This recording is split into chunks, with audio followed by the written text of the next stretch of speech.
درنو لیدونکو زه ډاکټر نوید خپلواک یم. نن در سره د کوچنیو کولمو په هغه ناروغۍ خبرې کوم چې د غنم له ډوډۍ سره په حساسیت کې منځته راځي یا په غنم کې د موجود پروټین سره د حساسیت په ترڅ کې چې کومه ناروغي منځته راځي هغې ته د سلیک ډیزیز یا د سلیک ناروغي ویل کېږي. ښه، راځو ګورو چې د سلیک ناروغي څه پس منظر لري او څنګه بالاخره منځته راځي. ګورئ، کله چې موږ د غنمو ډوډۍ وخورو، د غنمو په ډوډۍ کې موجود پروټین د ګلوټین په نامه یادیږي. دغه ګلوټین راځي خولې نه بالاخره د ژول کېدو او تېرېدو په ترڅ کې ځان را رسوي معدې ته. دا زموږ معده یا سټمک.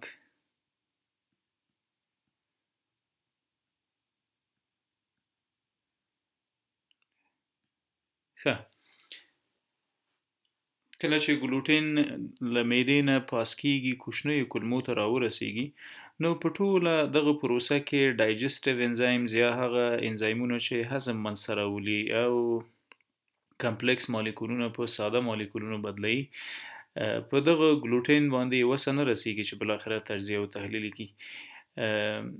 بالاخره په کولمو کې د دفاعي سیستم تر حملاتو لاندې واقع کېږي او په ترڅ کې اسهالات، د نس بادونه، د وزن کمبود، کمخوني او بالاخره د وخت په تېرېدو د وجود نور ناروغۍ لکه روماتیزم، شکر او د آټوایمین تایرايډایټس یا د جاغور د غدې یا د تایرايډ د غدې ناروغي منځته راځي. ښه، راځو د کوچنیو کولمو لومړنۍ برخه چې د ډوادینم په نامه یادیږي، ډوادینم یا اثنی عشر. د اثنی عشر یوه ساحه د مایکروسکوپ لاندې ګورو، زوم کوو چې څه ډول ساختمان لري. تاسو که دې ته ځیر شئ، دا زموږ لمینه پراپریا ده، د اپیتیلیل ساحه ده یا د اپیتیلیم ساحه. زموږ د کولمو حجرات داسې یو سرفیس یا مخه یې داسې ده چې موږ ورته برش بارډرز وایو، او دغه برش بارډر په حقیقت کې د کولمو د جذب ساحه اضافه کوي او پر سر باندې یوه لایه پرته ده چې دې ته میوکس لیر وایي، او د میوکس لیر وظیفه هم څه ده؟ د کولمو حفاظت. نو که موږ د مایکروسکوپ لاندې د کولمو دغه ساحه ګورو، دې ته انټیروسایډ وایي یا هغه حجرات چې جذب کوي، انزایمونه تولیدوي او بالاخره د کولمو ټول وظایف د دغو لومړنیو حجراتو په واسطه منځته راځي. تر دې لاندې د لمینا پراپریا په نامه ساحه ده، یعنې که موږ د وړو کولمو دیوال زوم کو، په څلورو مختلفو پردو ویشل شوی دیوال د کولمو. لومړی ته اپیتیلیم وایي، دویمه پردې ته لمینا پراپریا وایي، دریمه مسکولرس ده او څلورمه پرده چې دې طرف ته ده هغه ته سیروزا وایي.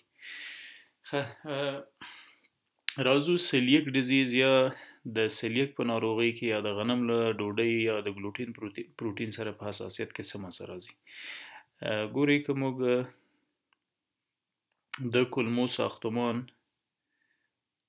دلته دوباره مایکروسکوپیک ساختمان رسمو، دا د انټیروسایډز یا د کولمو هغه اپیتیلیم حجرات دي چې بالاخره د دې غنم د پروټین سره په حساسیت کې د دفاعي سیستم په واسطه له منځه ځي او په ترڅ کې د نس دردونه، د نس بادونه، اسهالات، د وزن کمبود او ډیری وخت ځینې ناروغان وي چې هڅه کوي وزن واخلي، اما د سلیک ډیزیز یا د دغه ناروغۍ په موجودیت کې نشي کولی چې د خپل وزن تامین کړي او بالاخره د وزن د کمبود سره مخ کیږي.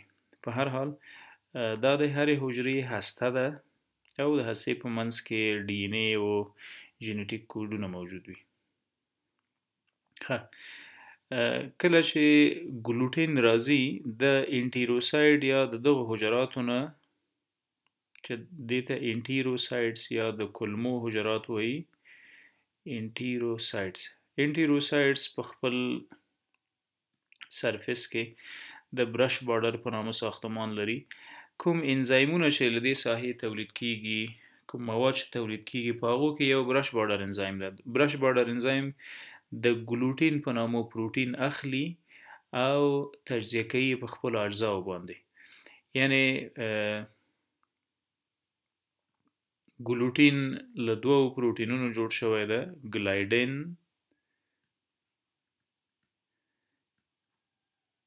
جمع ګلوټینین،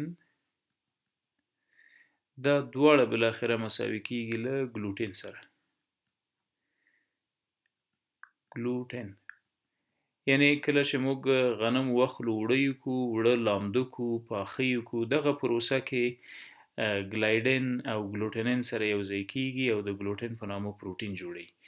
په دوی کې د ګلایډین په نامه چې کوم بخش ده، ټول حساسیتونه د دې په وړاندې جوړیږي، ځکه چې ګلایډین د ډایجسټیو انزایم یا د هغه انزایمونو په واسطه چې هضم منځته راځي نه تجزیه او تحلیل کیږي، نه ټوټه کیږي او بالاخره راننوزي انټیروسایډز او د حساسیتونو سبب ګرځي. موږ په انټیروسایډز کې په برش بارډرز کې یو ریسپټر یا یو آخذه لرو چې دغه ریسپټر ته د CX3 په نامه نوم ورکوو یا نومیږي. له دې CX3 ریسپټر یا آخذې سره د ګلایډین په نامه پروټین یو ځای شي. بالاخره کله چې ګلایډین راننوته انټیروسایډز ته یا دغه حجراتو ته، دغه حجرات د زانیولین په نامه مواد له ځانه ترشح کوي. زانیولین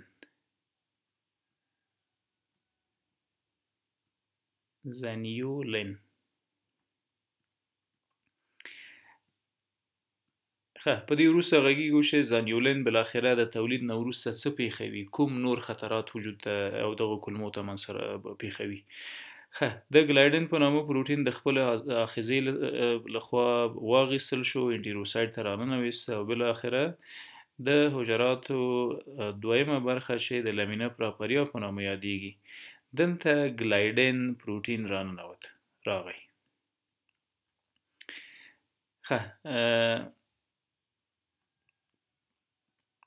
د انټیروسایډز یا د کولمو له حجراتو یو بل انزایم ترشح کیږي چې موږ هغه ته د ټیشو ترانس ګلوټاماینیز په نامه نوم ورکوو. نو ګلایډین پروټین چې کله لامینه پراپریا ته راننوته یا د دې حجراتو نه داخلي غوښینې برخې ته راغی، د یو بل انزایم په واسطه باندې ډي اماینیشن اف ګلایډین کیږي.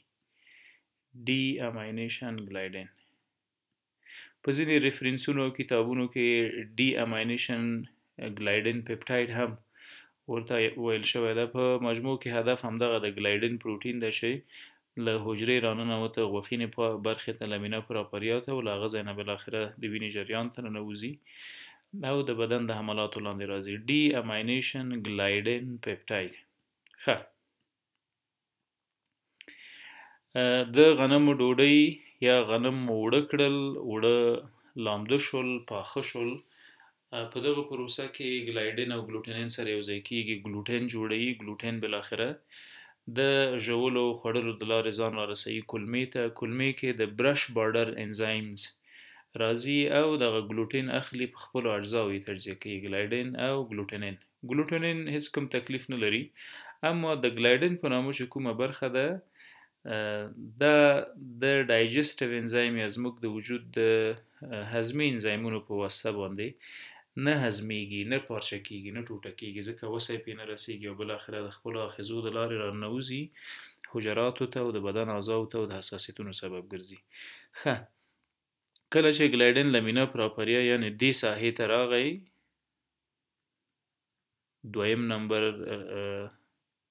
برخې ته د کولمو د دیوال، دلته د انټیروسایډز یا د دغو حجراتو نه بل انزایم د ټیشو ترانس ګلوټاماینیز په نامه ترشح کیږي. ټیشو ترانس ګلوټاماینیز. دغه ټیشو ترانس ګلوټاماینیز انزایم راځي او بالاخره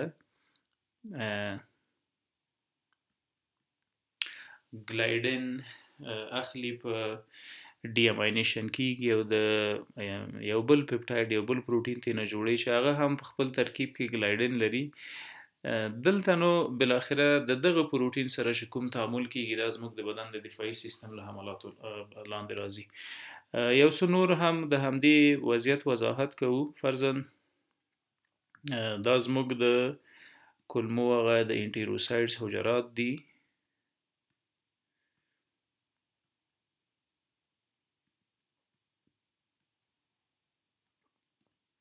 ښه،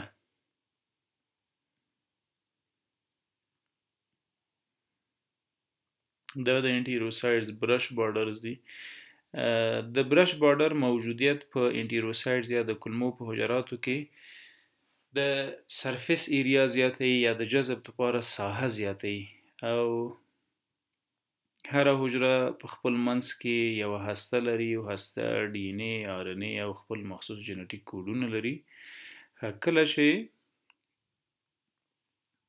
د ګلایډین پروټین راننوتل زموږ دویمې برخې یا لمینا پراپریا ته، موږ په لمینا پراپریا کې لیمف نودونه لرو، لیمفاید ارګانونه لرو، دفاعي سیستم لرو. حجرات هم موجود دي دلته. د نیو ټي سل په نامه حجره لرو. نیو ټي سل. نیو ټي سل څه ته وایي؟ غیر فعاله ټي سل یا غیر فعاله ټي حجره. کله چې ډي اماینیشن وشو نو اتومات څه کیږي؟ انټیجن پریزنټینګ سلز یا ای پی سی چې په لمینا پراپریا کې موجود دي دا راځي او د دې ګلایډین سره یوځای کیږي، سیده یې راولي ټي سل ته. ټي سل زموږ د بدن د دفاعي سیستم یوه حجره ده او بالاخره ټي سل فعاله کیږي. کله چې فعاله شو دوه نور حجرات جوړي چې سی ډي 4 ټي سلز او سی ډي 8 ټي سل ورته وایي. سی ډي 4 ټي سل په حقیقت کې کلر سل ده، نور حجرات وژني، حمله پې کوي. او سی ډي 8 هیلپر سل ده، د بدن د دفاعي سیستم د نورو اجزاو د نورو حجرات سره کومک کوي چې خپل حمله او خپل وظیفه سرته په سمه توګه ورسوي. ښه، کله چې سی ډي 4 ټي سل فعاله شو، دغه سی ډي 4 ټي سل اتومات راځي او ځینې نور مواد لکه ټیومر نیکروسس فیکټورز او پرو انفلمیټري فیکټرز جوړوي. اتومات په هغو حجراتو باندې حمله کوي، په دغه انټیروسایډونو باندې حمله کوي چې د ګلایډین پروټین پکې موجود ول یا د آخذو له لارې راننوتل. کله چې حملاتو لاندې دا ساحه راغله نو اتومات دلته انفلمیشن یا التهاب منځته راځي. انفلمیشن یا التهابونه. ښه، دغه التهابونه درد هم لري، ځکه خو په سیلیک ډیزیز کې پین ابډامن یا د نس دردونه هم موجود وي. د نس له دردونو سره غر و غور اوازونه، د نس بادونه او پړسوب هم په مریضانو کې لیدل کیږي او تجربه کیږي. ښه، دا خو دغه د سی ډي 4 کلر سل و چې د ګلایډین پروټین نشو په حجراتو کې لیدل او راغی بالاخره حملات یې وکړل. هم یې ګلایډین پروټین له خپلو حملاتو لاندې راوسته او هم یې هغه مخصوص انزایمونه چې د ټرانس ټیشو ګلوټاماینیز او انټای انډومیسیم انزایمونه ول چې هغه بیا بالاخره د همدې دفاعي سیستم په واسطه باندې وروسته جوړیږي. په هغه کې دخیل سی ډي 8 سل ده. سی ډي 8 سل بالاخره څه کوي؟ دغه سی ډي 8 سل راځي د بدن د دفاعي سیستم یوه بله حجره چې هغه ته موږ بی سلز یا بی لیمفوسایډز وایو دا فعاله کوي. کله چې بی لیمفوسایډ فعاله شول نو دا اتومات پلازما سلز جوړي یا د پلازما حجرات جوړي. په پلازما حجراتو کې څه موجود دي؟ انټي باډي موجوده ده. انټي باډي کوم انټي باډي ده؟ آی جی ای انټي باډي ده، آی جی جی انټي باډي ده، همدا رقم انټای انډومیسیم انټي باډي ده. انټای انډومیسیم څه ته وایي؟ داخل د زموږ داخل د عضلاتو او زموږ غوښینې برخې په یوه پرده کې سره پوښل شوي دي او یو بل نه مجزا کېږي چې هغه ته اندومیسیم وایي.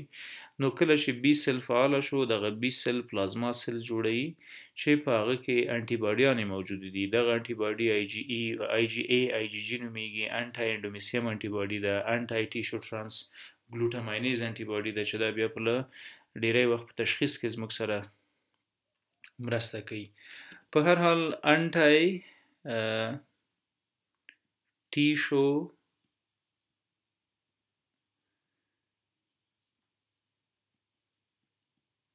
ترانس ګلوټاماینیز د دې انزایم په وړاندې انټي باډي جوړوي. د یو بل انزایم په وړاندې چې هغه ته انټي اندومیسیل انټي باډي وایي، انټي اندومیسیل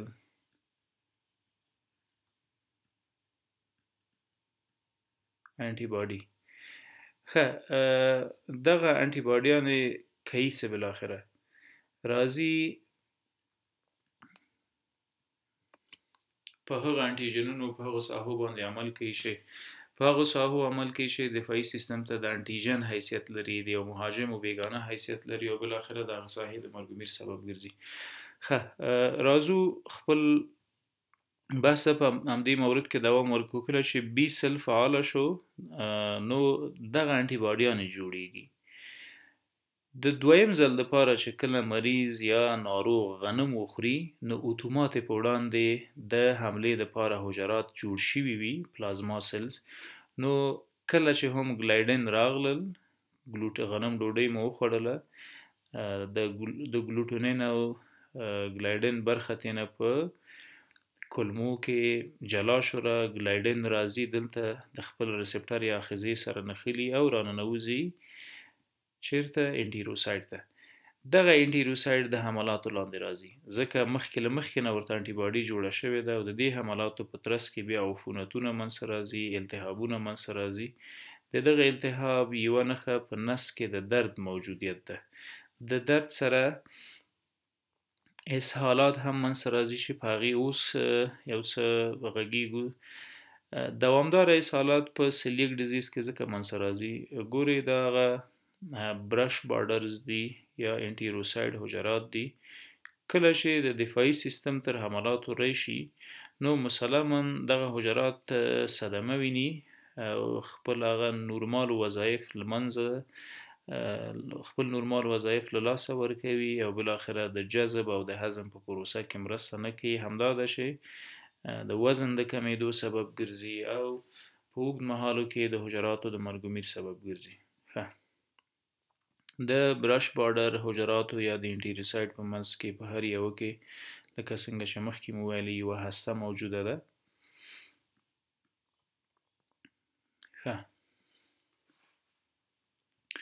مخکې مو اشاره وکړله چې کله د ګلایډن په نامه پپټاید یا پروټین راځي او د خپل آخذې سره نښلي نو اتومات د زینیولین په نامه مواد ترشح کیږي د انټیروسایډ نه.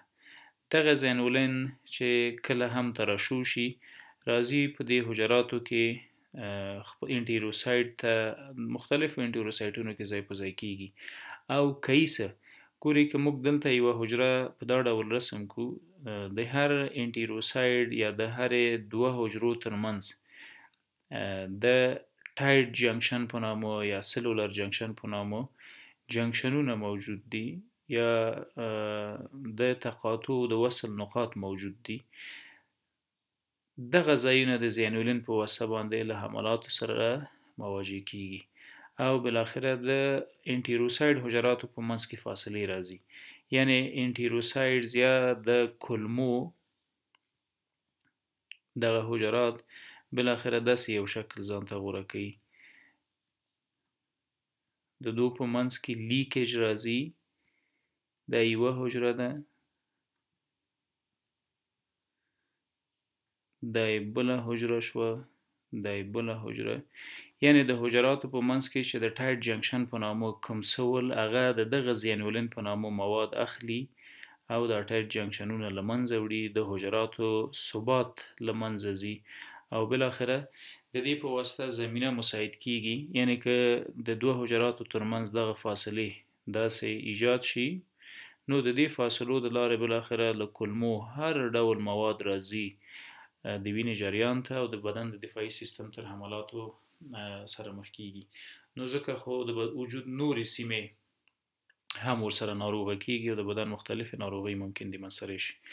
زنیولین هم د همدغه حجراتو په واسطه تولید شول او ټایټ جنکشنز یا د حجراتو ترمنځ هغه جنکشنونه چې کوم موجود وو لکه دا ځای دا یې د لیکج سره مخ کړه او له لیومن یا له کولمونه د مختلفو زهري، سومي او غیر ضروري موادو جذب ته زمینه مساعد کیږي. کله چې دغه غیر ضروري مواد لمینه پراپریا یا دې ساحې ته راځي، نو دلته اتومات د بدن د دفاعي سیستم له حملات سره مخ کیږي او زموږ د بدن د دفاعي سیستم خاصیت دا ده چې په هر ځای حمله کوي، هلته مهاجم او د بدن حجره دواړه له منځه وړي. ښه،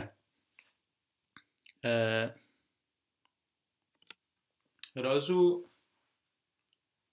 علایمو ته.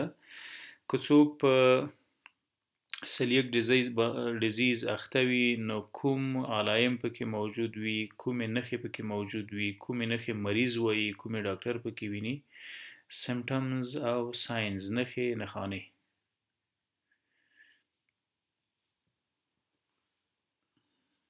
ښه، لومړی نښه په دې مریضانو کې ابډامینل پین یا د نس درد ده. ولې په نس درد وي؟ ځکه د بدن دفاعي سیستم لکه مخکې مو چې ویلې د ټي سل یا د ټي حجراتو په واسطه باندې خپل حملات پیل کوي. دغه ټي حجرات دوه نور حجرات جوړي لکه سی ډي 4 او سی ډي 8. سی ډي 8 راځي بی حجرات فعاله کوي چې د بدن دفاعي سیستم سره کومک وکړي او انټي باډیانې جوړې کړي، او سی ډي 4 راځي اتومات دلته حمله کوي په ګلایډین باندې او انفلمیشن جوړي. درست؟ نو د انفلمیشن یا د التهاب په موجودیت کې درد د نس حتمی وي. دویم، کله چې دغه برش پاډرونه صدمه وویني او نور د جذب صلاحیت ونه لري، نو مسلماً هر څه به دلته پراته یي زموږ په کولمو کې او د اسهالاتو سبب ګرځي، ډایریا یا اسهال منځته راولي. یوه نښه چې په سلیک ډیزیز مبتلا هر ناروغ کې لیدل کیږي، هغه د نس د څړیکور درد سره یا د څړیکو سره د اسهالاتو موجودیت ده. دغه اسهالات دایمي وي، یعنی ډیری ناروغان د ټول عمر یا د کلونو د اسهال نه شکایت کوي. ورسره د ډایریا ترڅنګ بل څه لیدل کیږي. ګورئ که چیرې غذایي مواد راځي او جذبیږي نه، ځکه د جذب لپاره دغه برش بارډرز دي، دا د دفاعي سیستم د حملاتو لاندې راغلل، حجره بې ثباته ده، خپل انټیګریټي د لاسه ورکړي، نو هر څه چې خورو هغه به بهرني محیط ته بیرته ځي، تشناب ته به بیرته ځي. نو دا د ویټ لاس یا د وزن د کمبود سبب ګرځي. درست؟ ویټ لاس یا ناروغ پکې خپل وزن د لاسه ورکوي. همدا رقم کله چې جذب ونشي د مختلفو ویټامینونو د کمبود سره مخ کیږو، یعنی هایپو ویټامینوسس سره مخ کیږو. هغه ویټامینونه چې د هاضمې جهاز د لارې جذبیږي او خپل وظایف منځته راولي، هغه نور د انټیروسایډز په واسطه باندې نه جذبیږي او هایپو ویټامینوسس کې د ویټامین B12 د کمبود د وجې د میکوبالامین د کمبود د وجې انیمیا یا کمخوني منځته راځي. که چیرې په یو انسان کې درې نښې موجودې وي، نو اتومات باید موږ د سلیک ډیزیز په هکله خبرې وکړو. په دغه دریو نښو کې څه موجود دي؟ که چیرې مریض د نس درد ولري، ورسره اسهال ولري او انیمیا یا کمخوني هم پکې وي، نو باید اتومات د سلیک ډیزیز یا د سلیک ناروغۍ په هکله فکر وکړو.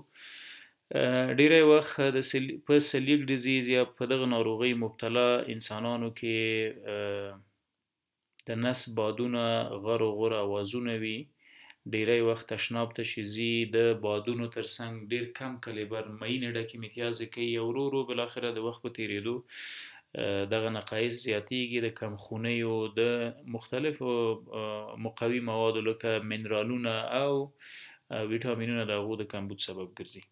ښه د نښو نښانو ترڅنګ یې خلاصه په معالجې غږیږو په ټریټمنټ یا معالجه.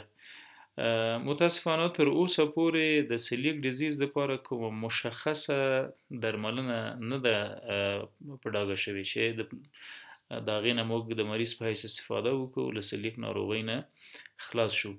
ښه درملنه یې د غنمو له ډوډۍ نه پرهیز کول دي چې په بازارونو کې ګلوټین فری ډایټ موجود ده.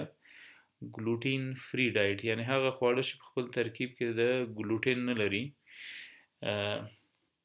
زموږ د هیواد په بازارونو کې متاسفانه دغه موضوع دغه خواړه کمیابه دي، نایابه دي، له نورو هیوادونو نه راواردېږي.